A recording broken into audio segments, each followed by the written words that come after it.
A rising tide lifts all boats. Cutting taxes on the wealthy will stimulate the economy in such a way as to benefit everyone. This is the central principle of trickle-down economics. We're only cutting taxes for ourselves because it helps everybody. In 1980, those 5% from the top of the economic ladder paid an effective rate of 54% of their income in taxes. In 2010, the effective rate was 28%.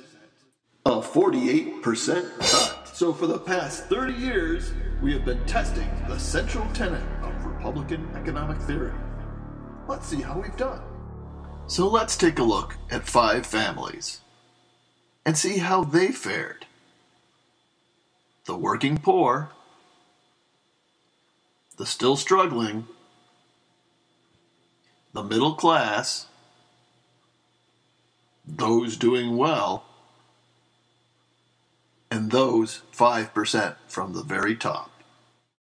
From 1980 to 1990, they all gained something. Some more than others. For every dollar the working poor gained, those 5% from the top gained $32. This represents the time period of the original Reagan tax cuts and the first significant ballooning of the national debt since World War II was paid off.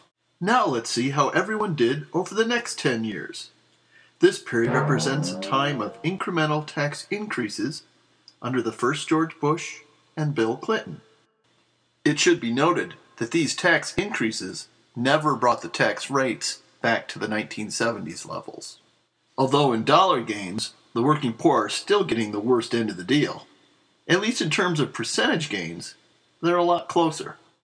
It also represents a time of relative fiscal responsibility by both Democrats and Republicans, plus a budget surplus in 1999 and a reduction in the national debt.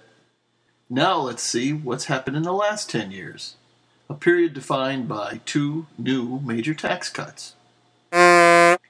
Everybody loses. Oh no, wait a minute, not the rich.